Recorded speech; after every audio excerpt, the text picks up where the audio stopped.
and welcome to Getting to Good Enough, a podcast to help you let go of perfectionism so you can do more of what you love. I'm Shannon Wilkinson, a life coach in Portland, Oregon. I'm a recovering perfectionist who's getting better at good enough. And I'm Janine Adams, a certified professional organizer in St. Louis, Missouri, and I'm lucky enough to be naturally good at good enough. And today we're talking about overthinking, or more importantly, how not to overthink.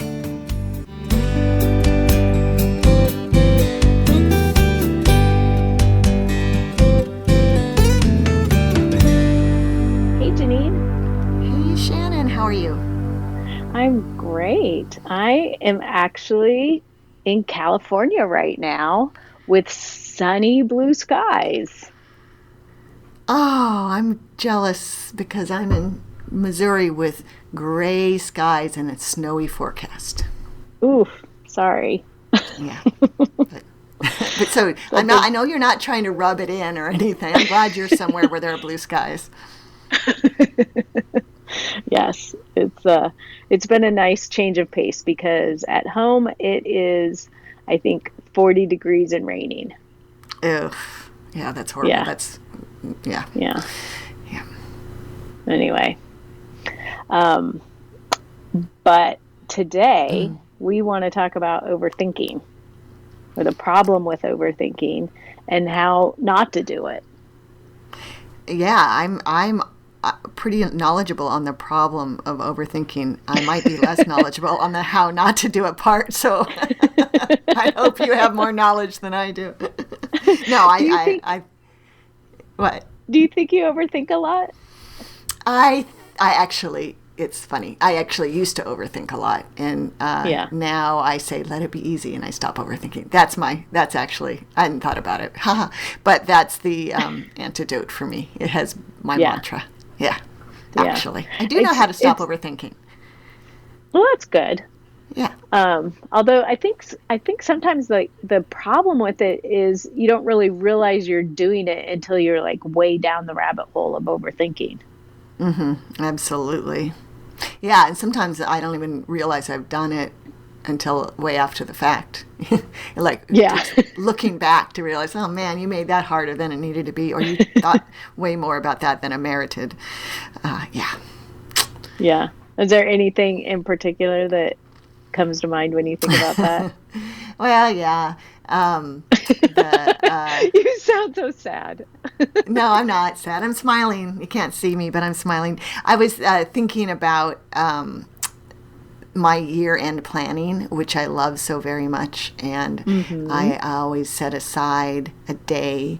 I think we've already talked about this on the podcast. I set aside a day where I do go through some various exercises and thinking in various locations around town, and I come up with my goals for the next year.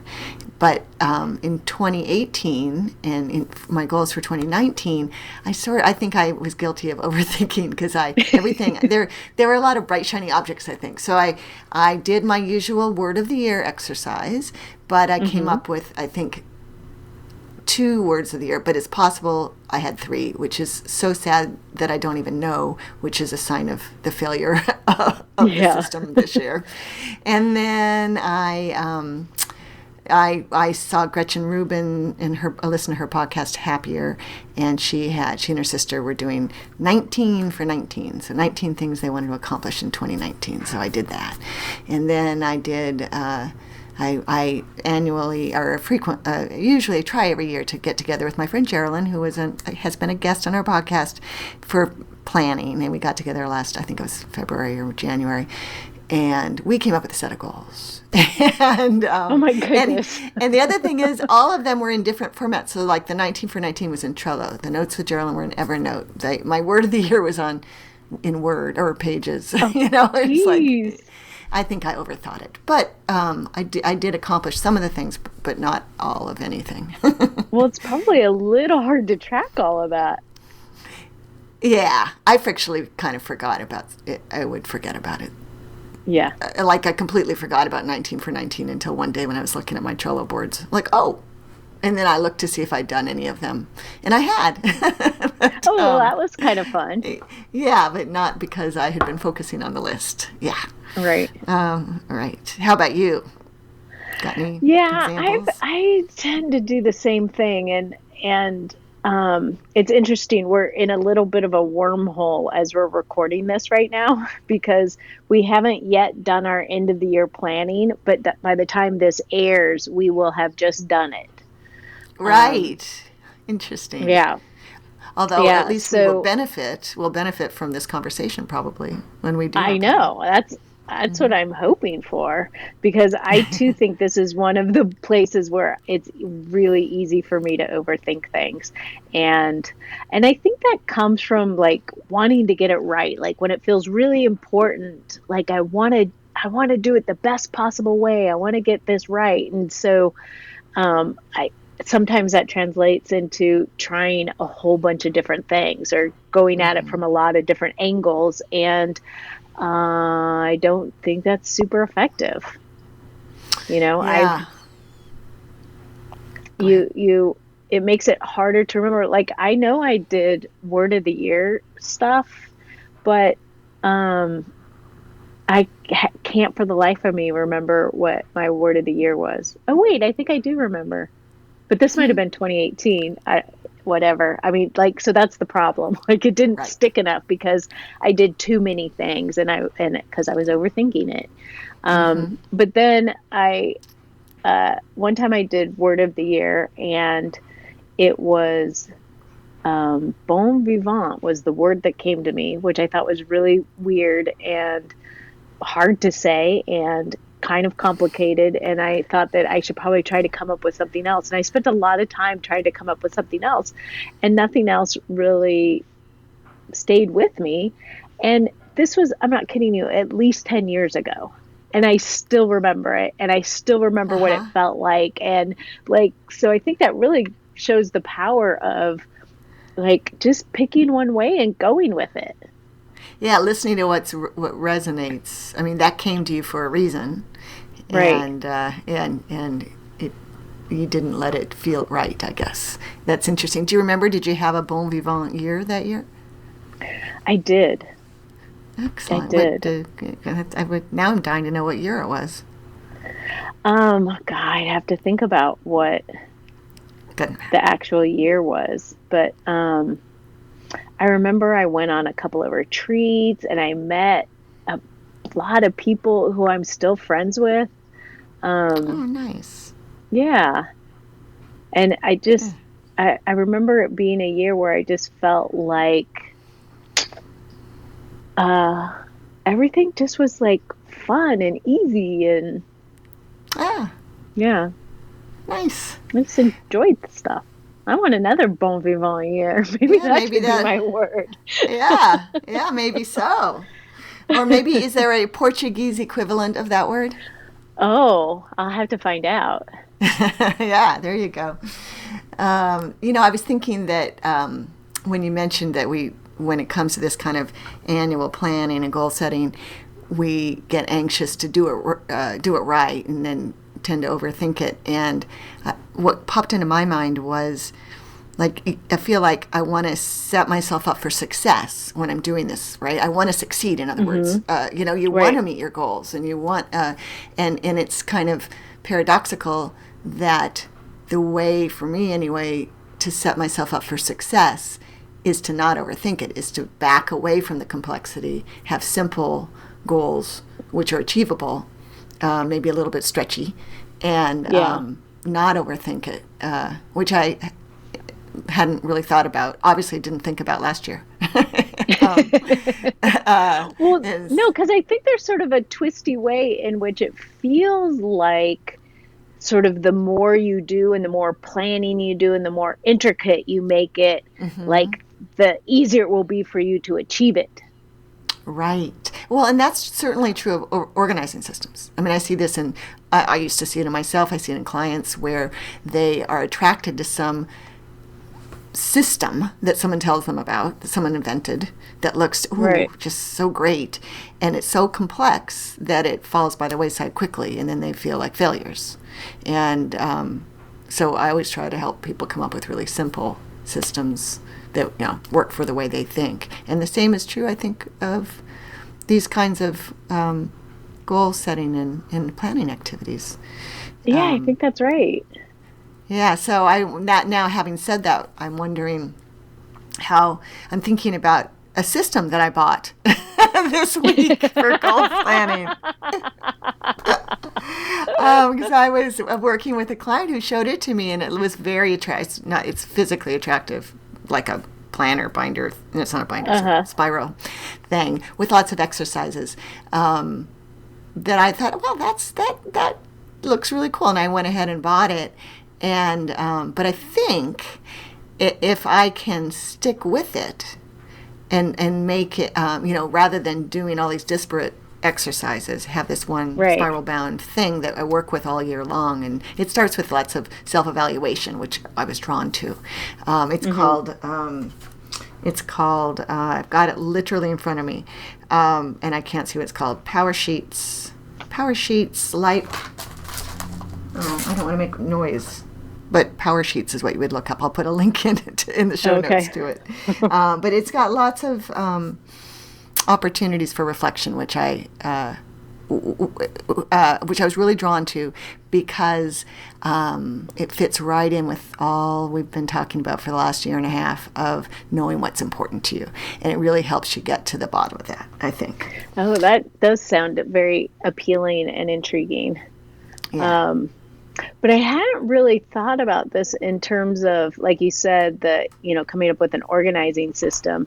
And it makes me think of filing systems, and how I have really embraced the idea of, any kind of information organization, just enough to be able to retrieve what I need, what I want, and not any more complex than that, and to start simpler and then make it more complex if needed, but to start as simple as possible. And that actually sounds really appealing for goal planning too. Like, make it as simple as possible, and then if I need to get more concrete or more specific, come up with more details, then do that when I need it, but not try to do all of that in one day. Right.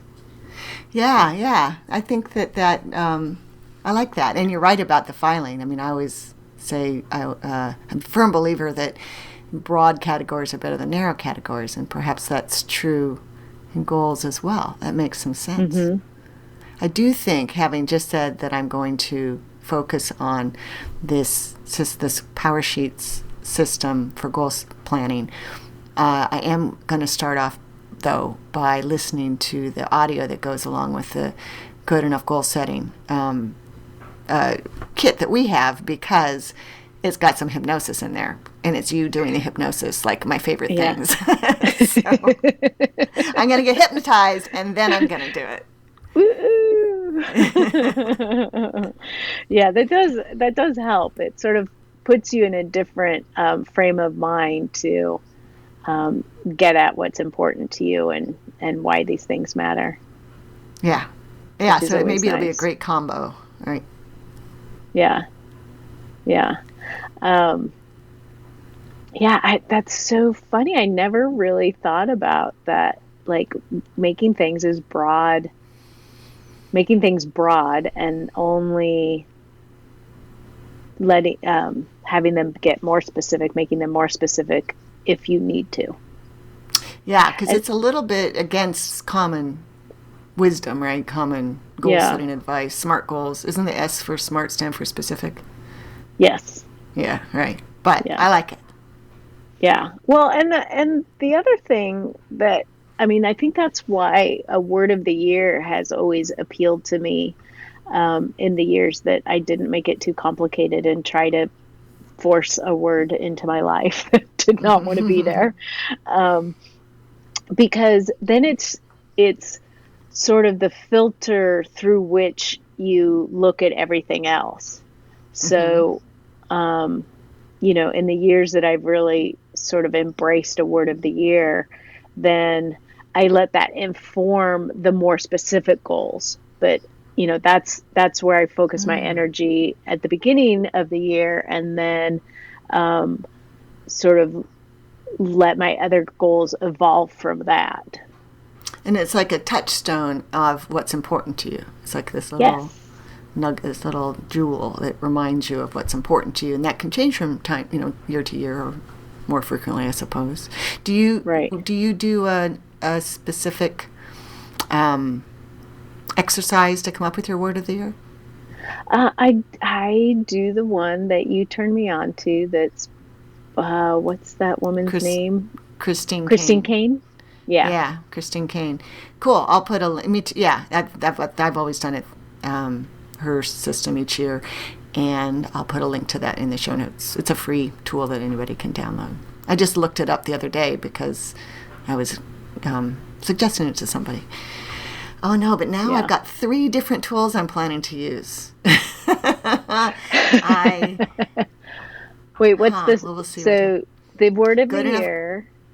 Good enough Oh, goal good enough goal setting setting. and power sheets. Well, I'm not that familiar with the power sheets, but it sounds like that all the reflection that you're talking about might sort of be a nice way to go into the other stuff. Like do some reflection first.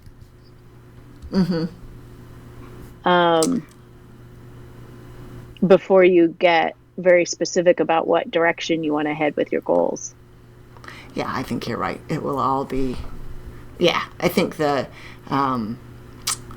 think I enjoy the word of the year. I actually think maybe though I'll do that last, and because I think it might be interesting to see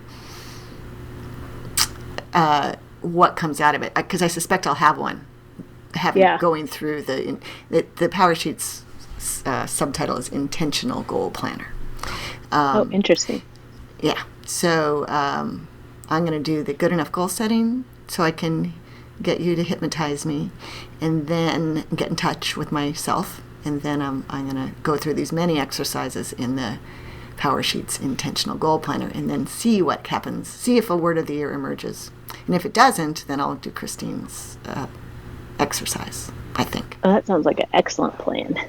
And I'm going to float. I already made my floating appointment, so that's Wonderful. part of the day, midday. Yep. Yep. That sounds great. Yeah. Yeah. Yeah. And it doesn't feel too complicated. Right. Right. Yeah. And it doesn't feel like it's not like these things they sort of overlap, but they aren't, it's not different ways to do the same thing. It's like they sort of inform one another.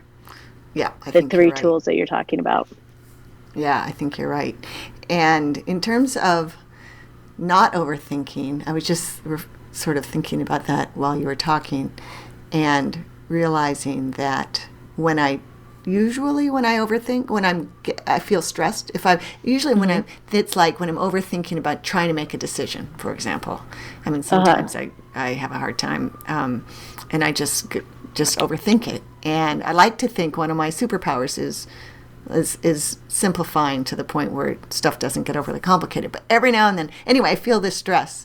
I feel a certain stress, and I think, let it be easy, and the stress dissolves, and I take the easy path. So, I mean, I really do think it can be a good antidote to overthinking. Absolutely. That is a superpower. I would like to get better at remembering that. I do it more, but and I is it on your bulletin have board, a tendency. like it? What's that? Is let it be easy on your bulletin board like it's on mine? No, I just moved offices. I don't have a bulletin board yet. Oh, okay. Fair enough. Yeah. But, there's time. That's right. But I can't remember what I was going to say. Oh, I was going to say, no, that's okay. Let it be easy. Oh, I think that I am getting better at not overthinking things to begin with. So I am less in need of remembering, let it be easy. That's excellent. But it's like just really being willing to embrace good enough can help you avoid overthinking things. Absolutely. Absolutely. And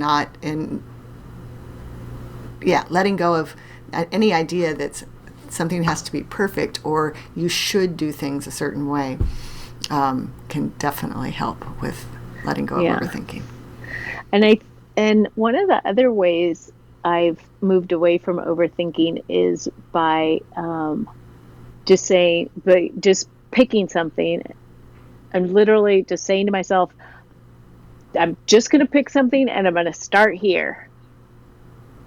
Because it's sort of like what we talked about a couple weeks ago with ambivalence. If don't know, if I'm having a hard time deciding, like if I'm overthinking something, then I might not have enough information, and I might not be able to get enough information to make a good decision until I just start doing something.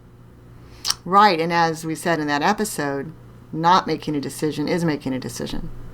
Right. Right. So taking action, just some kind of action, any kind of action, can be really helpful. Oh, and that just made me think of another situation where overthinking has actually been very problematic for me recently. And we've moved into the portion of my cartooning course where we're not getting specific daily assignments. We just have to draw something. And wow. it's a little more complicated. Yeah. And I find myself like wanting to get the perfect idea and then wanting to execute it perfectly. Not really perfectly, but I find myself wanting to sort of think through how to do everything that I want to do, how to make it look the way I want to make it look before I put pen to paper. And turns out that doesn't really work so well. It works much better to just start and work things out as I go. And it's a lot less time consuming. I mean, you're doing this every day, right? So if you had to pre-think everything each and every day, well, that's great. Yeah. So working, I've been thoroughly enjoying, at the risk of sounding like a broken record, your Facebook posts with your cartooning, and I'm in awe of the progress. In awe, Shannon. I just think it's amazing. Oh, thank you. I mean, not only are you really talented, obviously, but it's a testament to that daily practice. Wow. Yeah, it's made a huge difference. So we're like 4 months in, and now the next 4 weeks are going to be really tricky because we're on a quote unquote self-study break.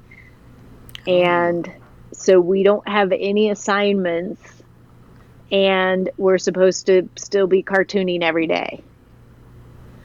So we have the group forum, and we have everybody in the class is still on the forum, and they did a really good job of setting us up. The teacher did a wonderful job of like prepping us for this and helping us figure out how we can be successful at it. And we've all made our varying commitments to how often we'll be in the forum and how we'll show up ourselves and how we'll support each other.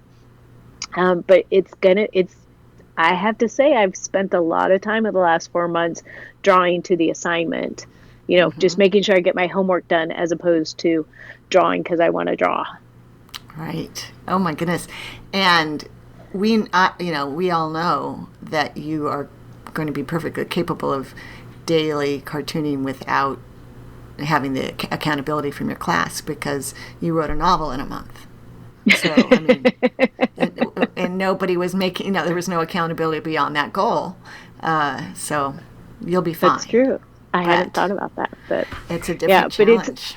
It's interesting. And you can see, I drew a cartoon yesterday so it will be several weeks ago when this recording comes out, but where I was sitting, my character, not me, my character was sitting outside enjoying the California blue sky and fresh air. And yeah, and the flowers were beautiful. And if you watch the video, you can see that I changed the character's face. I first drew her with her face looking at the book, and then I realized that to really evoke this idea of sort of sitting in the sun, I turned her face to the side and tipped up like she was, letting the sun hit her face.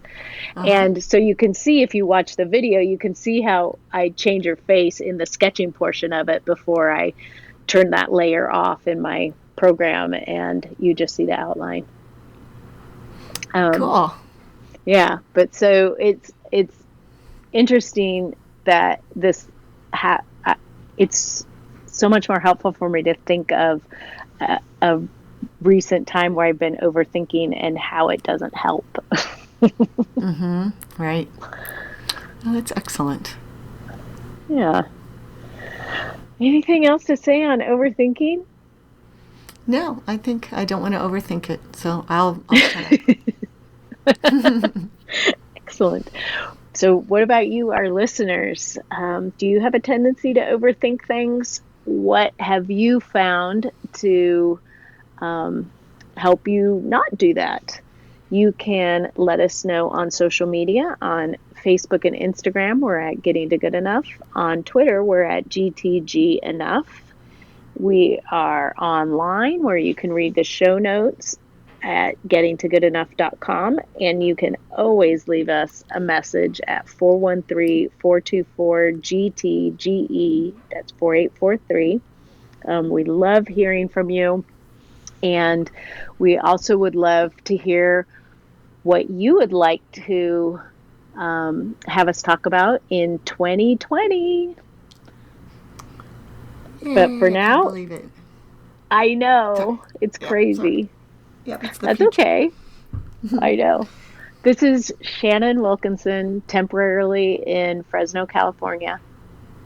And Janine Adams in St. Louis, Missouri. And we hope that good enough is getting easier for you.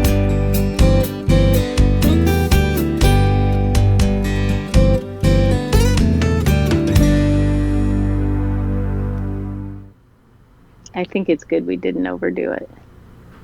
I think we did it just enough. Yeah.